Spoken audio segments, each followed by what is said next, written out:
네, 안녕하세요. 체스입니다. 5월 12일 목요일 국내 증시 어떤 식으로 흘러갈지 간단하게 체크해봅시다. 일단은 7분으로는 안 될 것 같고 오늘도 시간 없이 그냥 할게요. 자, 일단 전일 미증시 같은 경우는 다우 마이너스 1.02%, 나스닥 마이너스 3.18% 하락 마감했습니다. 시장 예상치보다 높은 소비자 물가지수에 충격을 받고 양지수 큰 폭으로 하락한 모습인데 이번 주에 계속 말씀드린 내용이죠. 제발 시장 기대치로만 나와라. 그런 반등이다. 라고 그렇게 기대를 했는데 시장 기대치보다 높게 나오면서 인플레이션에 대한 우려를 지속시켰습니다. 자, 장 초반에는 그래도 이거 시장 기대치보다는 높긴 한데 그래도 전달보다 낮으니까 야 이거 고점 찍고 내려가는 거 아니야? 이거 인플레이션 점점 완화되는 걸로 해석할 수 있는 거 아니야? 라는 기대감으로 미증시가 좀 올라갔어요. 그래서 제발 이대로 가라라고 생각했는데 근데 이걸 뜯어보고 보니 중국 봉쇄 등으로 이제 에너지 가격 같은 게 살짝 눌렸잖아요, 최근에. 그런 것들 제외하면, 그러니까 에너지 분야를 제외하고 나면 다른 분야에 대해서는 사실 낮아진 거 하나도 없던데? 이렇게 다시 재해석이 된 거죠. 그러면서 그냥 상승폭 다 반납하고 깔끔하게 토해냈습니다. 자, 전일 소비자 물가 지수 발표를 통해서 역시 인플레이션을 잡기 위해서는 근본적인 문제를 해결해야 된다라는 걸 시장이 느꼈을 거예요. 공급 문제 해결, 이게 제일 중요하다라는 거죠. 러시아 전쟁, 중국 봉쇄. 자, 이것들이 해소되어야지만 눈에 띄게 인플레이션이 완화될 것이다. 라고 이제 신장도 판단한 듯해요.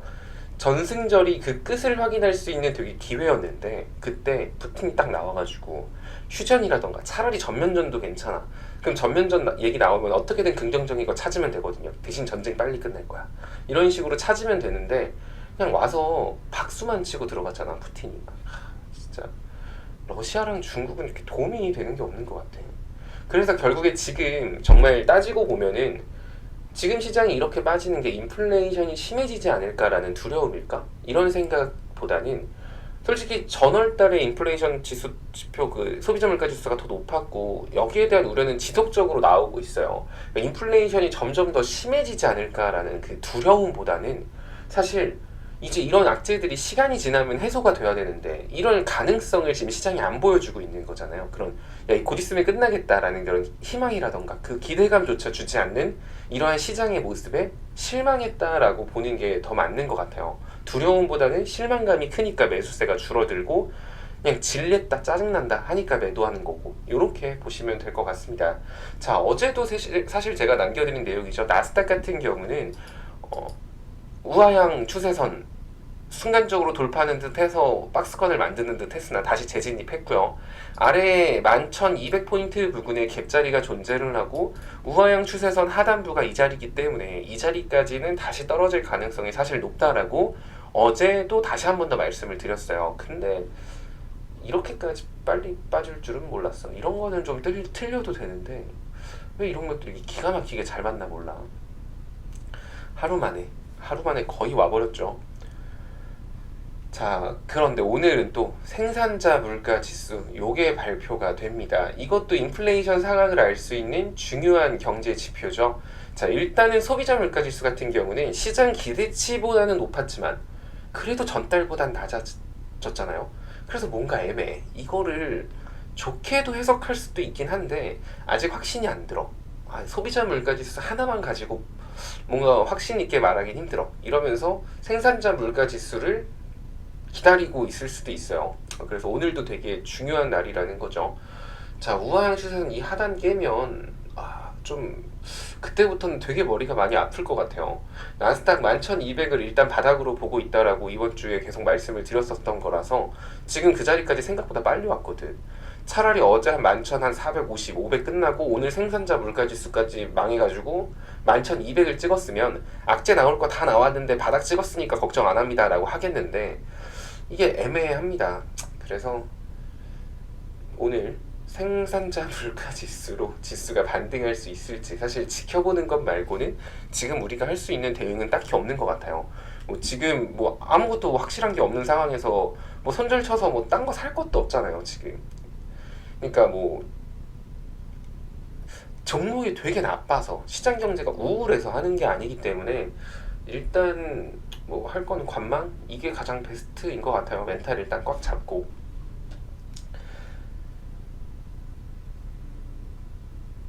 자, 그리고 또 이제 국내 증시 같은 경우도 좀 체크를 해보면, 국내 증시 같은 경우는 일전에 미증시가 한 5%대, 4, 5%대의 낙폭을 보여줬음에도 불구하고 이렇게 말아 올리면서 박스권 하단인 2600선을 어떻게든 지켜주는 움직임을 보여줬어요.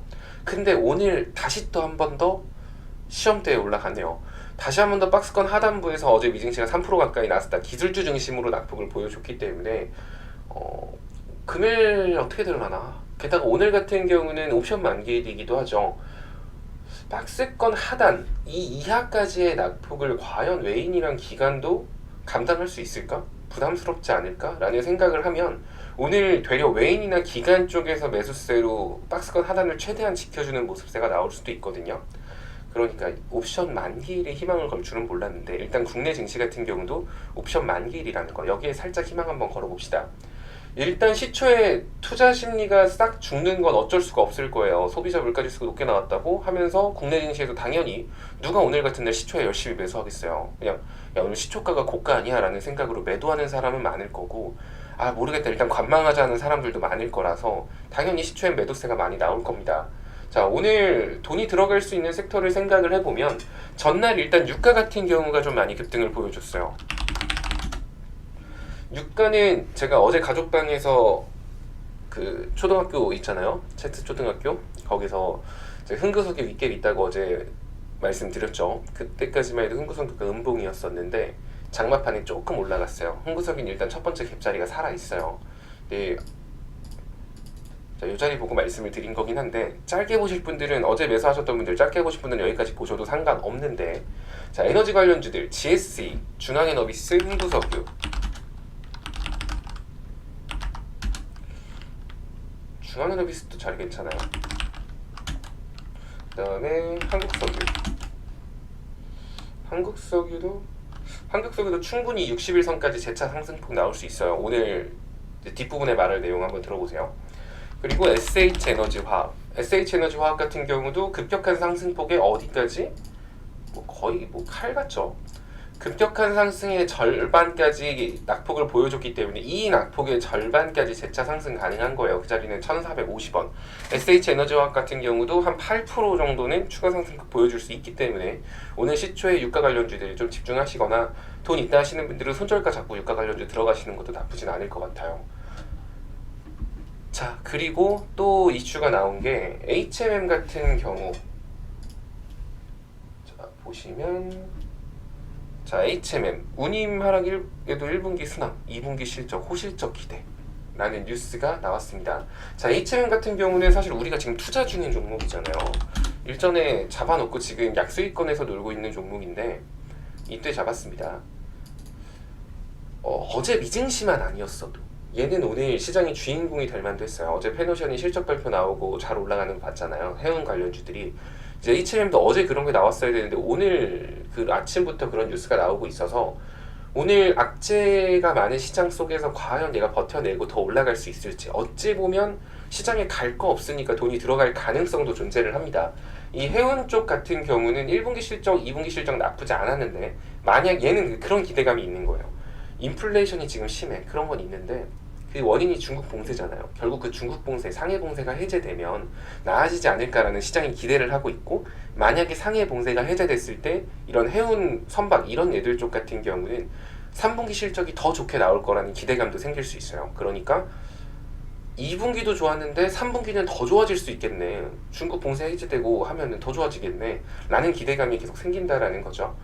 일단 1차 목표가 같은 경우는 38,000원을 잡아드렸는데 오늘 갈 거 없으면은 얘가 좀 올라주면 좀 좋을 것 같네요. 그래도 매일매일 뭐라도 좀 수익을 봐야 이런 하락장에서 버틸만 하니까 일단 미리 잡아놓은 종목이고요. 38,000원 여기까지는 뭐 사실 크게 무리 없이 올라갈 수 있는 자리라고 보고 있고요. 61선이 33,000원? 요 자리까지도 사실 못 갈 자리는 아니라고 봐요. 1차 목표가가 38,000원인 거고 2차 목표가는 그 이상이니까 보유자분들은 일단은 가지고 한번 가봅시다. 오늘 하락하더라도 좀 끌고 가볼게요. 어차피 제가 계속 봐드릴 거예요. 자, 오늘 시장 같은 경우는 일단은 두 가지를 좀 체크를 해봐야 될 것 같아요. 장 초반에 이징식 영향으로 약폭을 보여줄 텐데, 첫 번째로 중국 봉쇄 해제에 대한 그 기대감, 요것들이 생기면서 막 공급망 문제가 해결될 수 있을 것 같아, 요런 뉴스가 나오고 중국 증시가 좀 버텨주는 모습을 보여주면서 막 뉴스가 나오는 거예요. 오늘 미국 생산자 지수 이것 좀 잘 나오면 시장 반등할 수 있다. 어제 소비자 물가 지수 같은 경우도 시장 기대치보다 높았지만 전월 대비 낮아졌기 때문에 인플레이션이 정점을 찍었을 가능성도 배제할 수가 없다. 오늘 생산자 물가 지수가 잘 나올 수도 있다. 뭐 약간 이런 느낌으로 뉴스가 나오면 시초 낙폭을 어느 정도 회복하면서 다시 한 번 더 박스권 하단을 지켜주면서 마무리할 수도 있을 거고요. 두 번째로는 장중에 낙폭 커진 상태면 뭐 다 이놈 저놈 다 빠진 상태로 시작할 거 아니에요. 거기서 이제 장중에 벨라루스가 우크라이나 국경에 병력을 집중시키고 있다. 자, 이거는 러시아와 벨라루스가 친한 걸 생각해 보면은 이제 본격적인 전면전을 시작하는 거 아닐까? 그러면서 이제 인플레이션 가뜩이나 소비자 물가 지수도 높게 나오고 인플레이션이 심한 현 시장에 있어서 더 큰 악재가 생기지 않을까 두렵다. 뭐 요런 부정적인 뉴스가 뜨면서 시장을 2450까지 다이빙 시키려고 할 수도 있겠죠. 그럴 때 움직일 수 있는 섹터는 당연히 식량이라던가 방산, 원자재, 유가 이런 얘들이 대표적이고요. 유가 같은 경우는 앞부분에 말씀드렸죠. 어떻게 보면은 오늘 격테마로 움직일 수 있기 때문에 유가 관련주 오늘 신초에 동시호가에 좀 잡아도 상관없다라고 말씀을 드리는 거예요. 자, 그거랑 뭐 방산 같은 경우도 당연히 지금 스페코나 이런 종목들 보면은 자리 자체가 괜찮아요. 만약에 오늘 스페코 뭐 빅텍 이런 애들이, 빅텍은 좀 그래. 일단 퍼스텍, 스페코 얘네들이 자리가 훨씬 좋네요. 퍼스텍 같은 경우도 오늘 아래 갭자리를 예를 들어 시장이 안 좋아서 메꿨어. 그러면 지금 뒤에 거래량 살아있는 거 큰 것들이 있잖아요. 이런 거.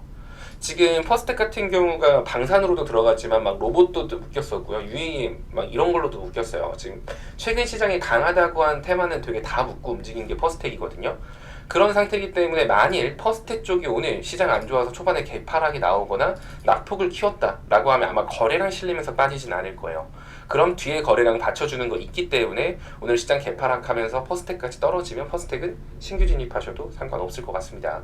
자, 이렇게 방산주들 볼 수 있을 거고요. 식량주 같은 경우는 워낙 많으니까 뭐 너무 많아요. 밀가루부터 시작해가지고 뭐 닭고기 뭐 굉장히 많아서 이상하게 식량은 별로 손이 안 가. 왜냐면은 식량은 진짜 딱 식량 하나만 보고 가야 되는 거라서 일단 그래도 식량이 잘 움직이긴 하죠. 참고하셔서 하시면 될 것 같습니다. 유가 말씀드렸고요. 원자재 같은 경우도 일단은 티플렉스 같은 경우도 최근에 갭자리 메꾸고 되게 변동성 크게 보여주고 있죠. 티플렉스도 눈여겨보면 좋고, PJ메탈 같은 경우도 지금 이제 조만간 실적 발표를 할 것으로 예상이 되는데 PJ메탈도 손절가 잡고 들어가기엔 나쁘지 않을 것 같아요. 일단 241선까지 밀릴 수 있기는 한데 뒤에 최근에 받쳐주고 있는 거래량 하나가 살아있고요.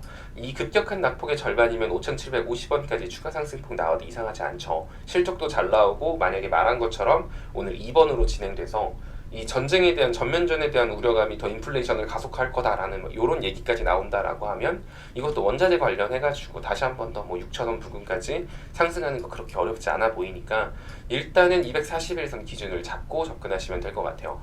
자, 서한기계공업 같은 경우도 이것도 일전 방송에서 제가 5,400원 정도까지 크게 열어놓고 접근해라 라고 말했는데 이것도 많이 올라갔네요. 뭐 보유자분들, 영상 보고 잡으셨던 분들이나 글 보고 잡으셨던 분들은 좋겠네요.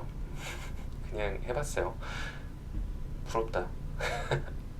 자, 다들 오늘 또 힘든 하루가 될 것으로 보여지는데, 자, 결국 코스피 같은 경우는 2450까지 조정이 올해 안에는 올 거다라고 월 초가 아니야 연초부터 말을 했어요. 생각보다 그 자리 만나러 빠르게 내려가니까 살짝 가슴이 아프긴 합니다. 어제 저녁 방송에서도 말씀드린 것처럼 이런 시장 하락 흐름은 우리가 막을 방법은 없어요. 항상 시장은 상승과 하락을 반복해 왔었고요. 하락은 항상 힘들었습니다. 그래도 항상 시간이 지났을 때 항상 꾸준히 우상향했던 게 시장인 만큼 힘들어도 일단 멘탈 꽉 잡고 가야지 어쩌겠어요. 지금 뭐 내가 정신줄 놓고 뭐 있는다고 해서 시장이 올라가면 정신줄 놔도 되는데 그런다고 시장 올라가지 않아요. 그렇다고 시장 망하지도 않습니다. 이럴 때일수록 차분하게 딱 멘탈 잡고 다 같이 으쌰으쌰 해봅시다. 자, 다들 오늘 하루도 여러분들은 본업에서 화이팅 하세요. 고통은 제가 받을게요.